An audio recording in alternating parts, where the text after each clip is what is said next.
केशव जी ये बताइए कि आपकी क्या किसी पार्टी के बड़े नेता से कोई बातचीत या कोई चर्चा चल रही है?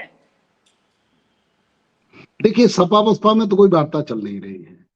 जी। समाजवादी पार्टी हम जाना चाहते थे, ऐसा नहीं कि हम समाजवादी पार्टी को कोई बहुत नाराज थे। हमारी लड़ाई केवल इतना थी।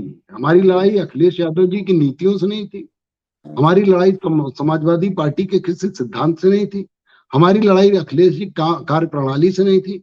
हमारी लड़ाई इतना थी कि स्वामी प्रसाद मौर्य जिनको आप लीडर बना रहे हैं, वो दगे हुए कारतूस हैं और आप अच्छा। उनके भरोसे बैतरणी पार नहीं कर सकते।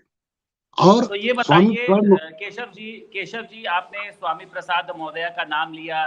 स्वामी प्रसाद मौर्य को आपने दगा हुआ कारतूस बताया। हालांकि समाजवादी पार्टी ने देखिए उनको कहां पर बिठा रखा है ये सभी को पता है।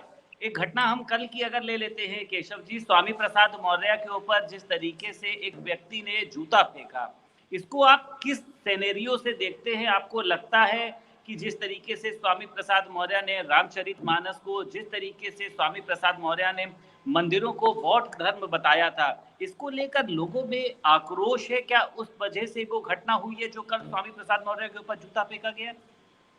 देखिए, पहली बात तो जिसने जूता फेंका उसकी पहचान हो गई है।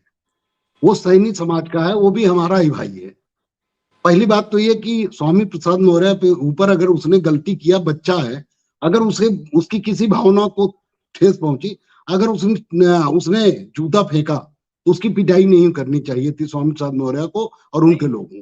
केशव जी आप, मुझे लगता है आप एक पुराने नेता हैं, लेकिन देखिए विचारधारा अलग हो सकती है, पार्टी अलग हो सकती है, तमाम चीजें अलग हो सकती हैं, लेकिन इस तरीके का विरोध दारा सिंह चौहान के ऊपर स्याही फेंकी गई, ऐसे में ये भी कहा जा सकता है कि उसका जो है अपना कोई एक दुश्मनी रही होगी या वो दारा सिंह चौहान की किसी नीति से प्रभावित नहीं होगा। उसके बाद ओम प्रकाश राजभर का ये कहना कि अहीरों की बुद्धि जो है वो 12 बजे के बाद खुलती, तो इस बात को सही नहीं ठहराया जा सकता है। राजनीति में जो इस तरीके की एक परंपरा अगर शुरू हो जाएगी तो कोई भी व्यक्ति अगर राजनेता से खुश नहीं होगा तो वो उसको जूता फेंकेगा, चप्पल मारेगा, स्याही फेंकेगा। आपको लगता है कि ऐसी परंपरा को रोकना चाहिए कि उसका स्वागत करना चाहिए? नहीं, पहली बात तो मैं इस परंपरा को और इस तरह के किसी भी कृत्य का समर्थन नहीं कर रहा, मैं विरोध करता हूँ। जी। इस तरह की घटनाएं नहीं होनी चाहिए। लेकिन मैं अपनी पुरानी बात पे आता हूँ। जैसे मैंने कहा स्वामी प्रसाद मौर्य, हमारी लड़ाई स्वामी प्रसाद मौर्य से क्यों है? हम भी मौर्य हैं, वो भी मौर्य हैं, भाई हमारे स्वजाति हैं।